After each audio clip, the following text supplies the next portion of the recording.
Islam is an Arabic word, meaning if you translate the word exactly, it will mean submit to God. Muslim look to Islam as part of what Adam, peace be upon him, initiate. Islam is not a new religion. This is why the Muslim community feel like they are member of the Abrahamic faith. We practice what Adam, peace be upon him, taught. What Noah, what Abraham, Isaac, Ishmael, Moses, Jesus, as well as Muhammad, peace be upon them all. Muslims believe in the oneness of God. They look to him as the creator. They believe in any prophet God sent. So you cannot be really a Muslim without believing in Jesus, peace be upon him. But the only difference in this context that Muslims look to Jesus as a prophet, while some of our friends might look to him as the Son of God. But the Quran, the holy book in our religion, the Holy Quran spoke so highly about Jesus. We can justify this by saying Prophet Muhammad mentioned in the Holy Quran by name 5 times, while Jesus, peace be upon him, mentioned 25 times. The only chapter in the Holy Quran named after a female is a chapter named after Mary, the mother of Jesus. Muslims recognize the people of the book, Jewish and Christian, as the very closest one to them. The 10 Commandments existing in the Old Testament and our Christian friend practice, it's word by word in the Holy Quran. So Muslims supposed to do what's right, like the Christians supposed to do what's right, like Jewish, like so many others. This is the religion we practice, and we believe if you do good, you achieve the benefit of doing good, which is being in good term with God and going to heaven afterwards. Otherwise, some people might suffer some consequences. قل هو الله أحد الله الصمد لم يلد ولم يولد ولم يكن له كفوا أحد.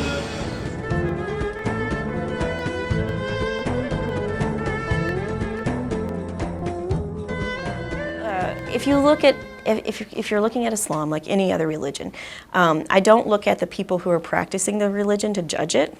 I look at the sacred texts and what the sacred texts say about the way that the religion is supposed to be practiced to judge that religion. Practitioners of religion are some of the worst examples of their faith, especially when they're being very outspoken about it. So anytime I see a bunch of Christians who are demonstrating, I think, oh, that's probably not going to be a positive representation of what Christianity is. I'm a secularist anyway, so it's not like I have a real stake in Christianity or Judaism or Islam. I actually taught a course called Judaism, Christianity, and Islam, and I understand a little bit enough about all three of them to see the similarities and to see the minor differences between the three. So they're very similar. And when I'm talking about the sacred texts, when I'm talking about the way that the religion is put forth to the followers, and they're all moral religions. They all espouse a kind of social order. That's the whole idea. I mean, religion in part is about social order, and social order is about morality, but ethics and how people interrelate with one another. If I talk about Islam in the United States, I need to make like 2 parts, one before 9/11 and one after 9/11. We were here for a long time, and my kids were born here in the United States, and they were raised here. And before 9/11, I was so happy to see everybody is welcoming the Muslim and asking all questions about us and why we are covered. And we try to explain this to them that it is part of our Islam to cover ourselves, and we explain why and things. And people get so excited and talk with us and ask more questions, and this is a pressure for you to wear this, and I will tell them, no, this comes from me, from inside me, because it is part of our religion and I need to do it. And I don't have any problem to cover my hair, and I am working and I am a mother, and I was taking my kids to all the games and all the activity.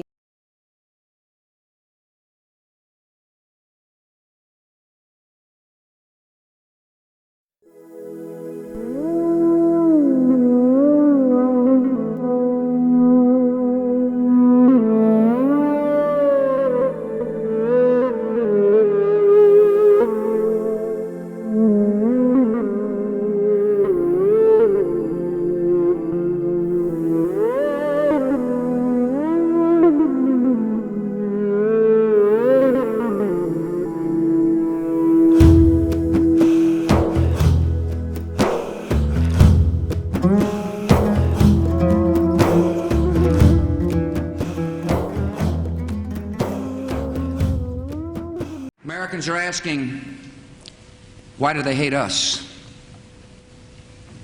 They hate what they see right here in this chamber, a democratically elected government. Their leaders are self-appointed. They hate our freedoms, our freedom of religion, our freedom of speech, our freedom to vote and assemble and disagree with each other. They want to overthrow existing governments in many Muslim countries, such as Egypt, Saudi Arabia, and Jordan. They want to drive Israel out of the Middle East. They want to drive Christians and Jews out of vast regions of Asia and Africa. These terrorists kill not merely to end lives, but to disrupt and end a way of life. With every atrocity, they hope that America grows fearful, retreating from the world and forsaking our friends. They stand against us because we stand in their way.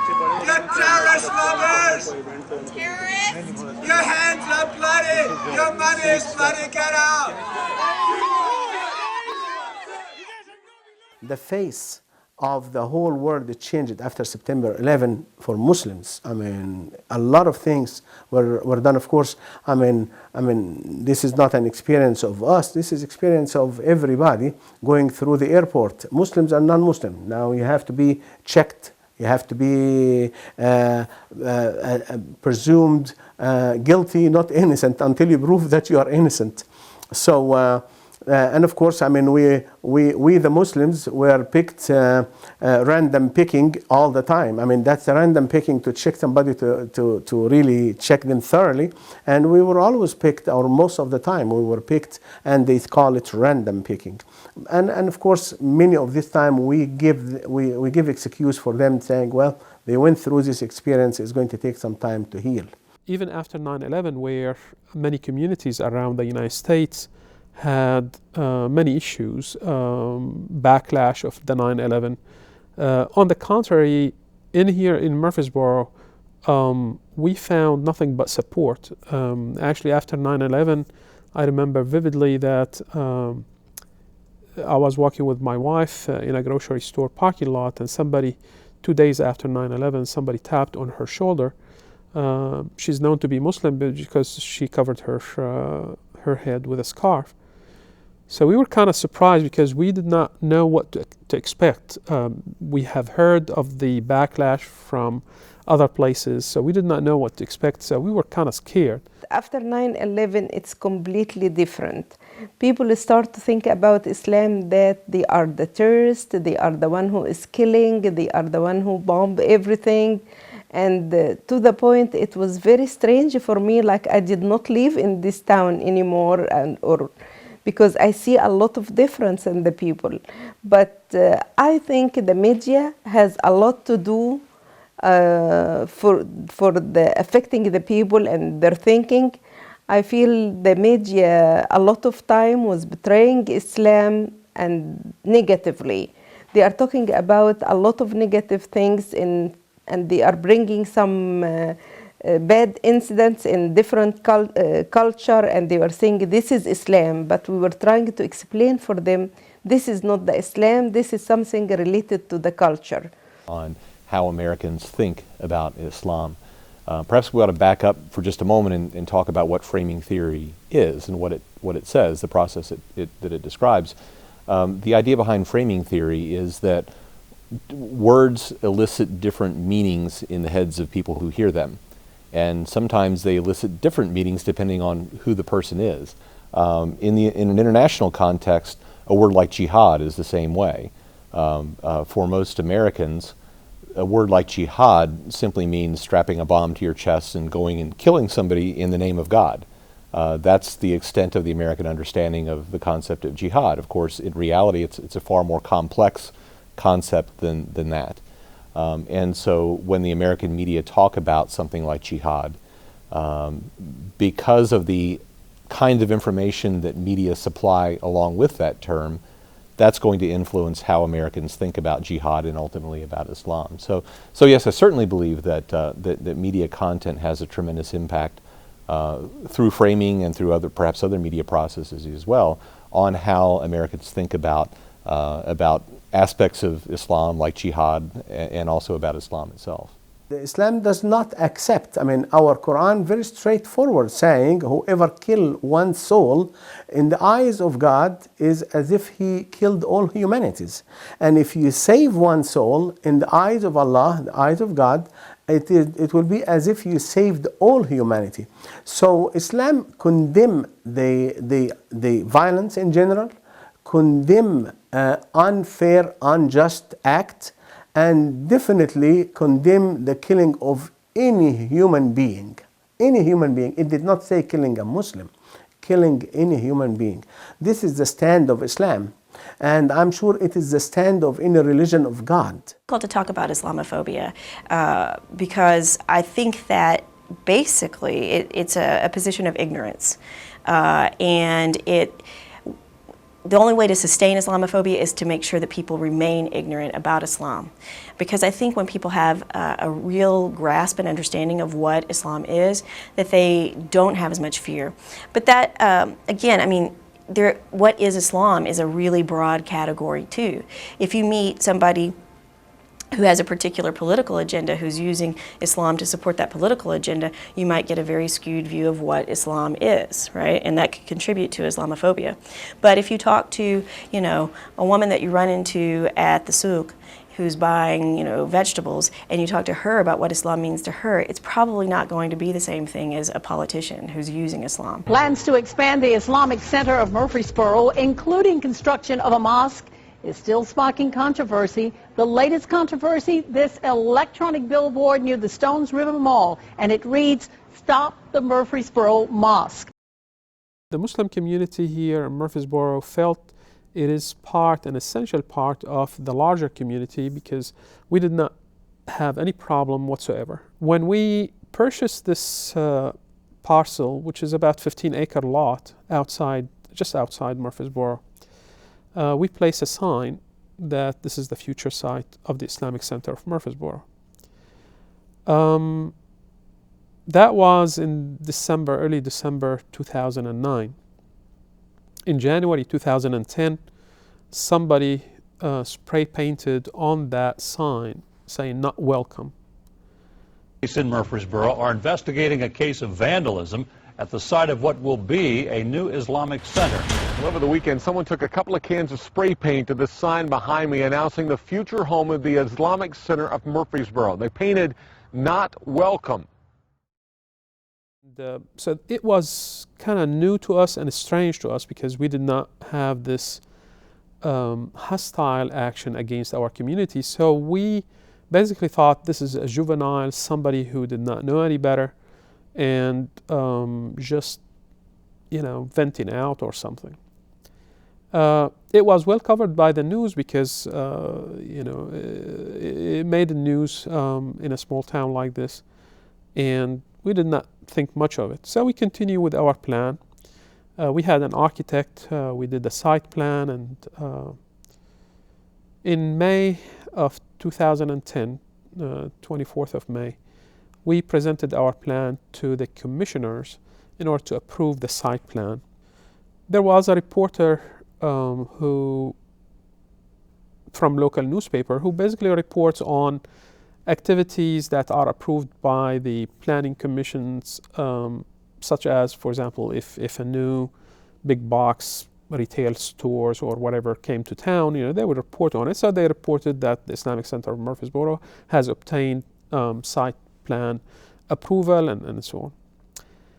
And we were happy, and 2-3 days later we heard rumors that some people are causing kind of problems by sending emails to oppose our plan. We did not think much of it because we did not have any evidence of that, but we just heard some noise in the background. We had an interesting situation here in Murfreesboro, where the university is based, where we had a local mosque needed to expand the size of their facility. They were simply out of room. And so they applied for a building permit and to build a new mosque. And the main problem seems to be that when they applied for a building permit, there's a local agency called a Board of Zoning Appeals that has to okay that use for the land, has to approve it. And part of the regulation of doing that says that the Board of Zoning Appeals has to advertise that this issue is going to come up in whatever meeting it's going to come up in. And it appears the Board of Zoning Appeals didn't sufficiently advertise the meeting. And so opponents of the mosque expansion seized upon that problem and sued to try to stop the construction of the mosque, even up to the point where the mosque was already finished and they were still trying to keep people from occupying it. And so there were protests on the square for and against allowing the congregation to build their mosque. And so we decided to poll about the issue and see what people's attitudes were toward Muslims in general and toward mosque building locally in particular. And what we found actually was a fair amount of tolerance at the statewide level. In other words, Tennesseans generally told us they were perfectly fine with Muslims in general, with Muslims building mosques, even with Muslims building mosques in their neighborhood. My guess is that the proportions would have been a little closer if we had just polled Murfreesboro, but polling statewide, we found a fair amount of tolerance. How did the media affect that? How did the media participate in that? The media played a very important role because so much of what people had about Muslims in the Muslim world that they are a little bit behind over there. And when the September 11 happened, they put the fear in the people's heart from Muslims, and it's something like they tried to confirm what you believed about these people before, what you knew about these people before, is actually as true as you can see it happening in September 11. And that, of course, gave them a lot of fear and gave them a lot of apprehension dealing with Muslims. I had no idea about the media before. And I used to look to the media like any other guy has an outside perspective. Some people accuse the media of being biased sometime and having its own agenda sometime. And because of what happened here, we dealt with the media, not only the local media, but we dealt with the CNN and the Fox and very large, big media outlets. I have so many good experience with so many of them, and I have a horrible experience with so many of them. And I really appreciate the friendship of so many reporters, and I felt that they care about conveying the truth to the people. And I have to say, frankly speaking, that I dealt with so many reporters were deceiving. They will ask you to talk with them for 10 minutes or 15 minutes, and I know that they need 30 seconds. So they can manipulate anything you say, and they have their own agenda, keeping in mind that I did not have a degree in media. I did not know how to deal with media. I was very naive in the beginning. And you said to me, you know what, we are trying to give the people an idea about what you do. I take your word for it. And I came to learn that I have to be so careful with media. And I have to be careful with my word. And I have to speak one sentence only. to give them no chance to change my opinion. السلام عليكم ورحمة الله. السلام عليكم ورحمة الله. Brothers and sisters, this is the first Eid celebration we have in our new masjid.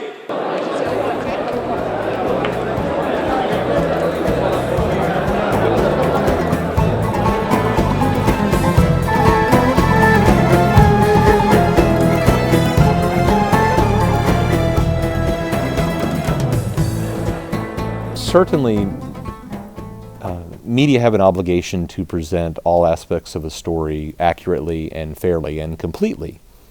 And so if media fail to do that, then that's an ethical lapse. They truly ought to present a story as completely and fully and accurately as possible. It's maybe a little bit excusable if the reason they don't do that is because they simply lack understanding themselves. To give it a good example, perhaps, go back to the term jihad. That's something that a lot of American journalists may not really understand very well. And so when American journalists report about jihad or report about stories that involve somebody saying that they are waging jihad, it may not occur to those journalists to fully contextualize jihad as a concept. It should, and if they don't do that, or if it doesn't occur to them, it's a failure on their part, and that's an ethical lapse. It's perhaps not quite as bad as someone who does it intentionally, and I don't know firsthand the degree to which American journalists would intentionally misframe or misrepresent Islam, but I'm quite sure that it goes on, especially if you look outside the mainstream American media and look toward the fringes on the right, perhaps. You'll get people who will quite intentionally distort the teachings of Islam, the general practice of Islam, the thoughts of Islam. And they'll do it for their own reasons. They'll do it out of fear, perhaps. They'll do it to advance their own agenda, their own sense of whether Islam ought to be allowed in American society or not. And that's certainly a major ethical lapse, in my opinion. The local media, they are the same. Some of them very good. Well, some of them change actually through the course. In the beginning, some of them were against us heavily. And after they had so many interviews with us and they started changing position a little bit. Some of them did not change the position at all. Some of them, if you speak what's really right, what's in your mind, what we do, they will not hear it at all, and they will be looking for some trouble somehow, somewhere, to advocate and to attract people to read their newspaper, to access their website, to watch their channel. So the local media, also we made so many friends among them, and some of them were very good. I think media in general like people. Some of them fair and some of them are not. So there are kind of two questions. Does misrepresentation happen in the American media of Islam? Certainly it does. And is that unjust? Yes, it certainly is. The second question is it intentional or is it not intentional? In my mind, at least, if it's not intentional, it's a little bit more excusable than if it's intentional. But any sort of misrepresentation, misframing, is a problem and ought to be corrected, certainly. I know Arabic and that I teach Middle East Studies courses. It happens a lot that people immediately want to engage me about my own experiences with Muslims, and they want me to confirm the negative stereotypes that they've heard in the media about why do they hate us. That's one of the questions that I get, and that's why I try to avoid it by just saying I'm a professor. But it does come up, and I feel a sense of responsibility since I've had all these really positive experiences in the Middle East and in the Arab world and within Muslim communities where people, went out of their way to take care of me, were so hospitable, and were curious, just as curious about me as I was about them, and in a positive, really uplifting way. I guarantee you that there are just as many Americans who hate Muslims without understanding Muslims as there are Muslims that might hate Americans without understanding. And if we all understood each other, if we all like had a Muslim friend, or if every Muslim, you know, had the experiences here in America with a Christian family, I doubt that there would be as much misunderstanding or hate. Because it's really hard to hate somebody when they take you into their home and they feed you a meal and they're, you know, happy and they're interested in you and they take care of you. Because when it comes down to it, we're all people and we all kind of share the same kind of experiences.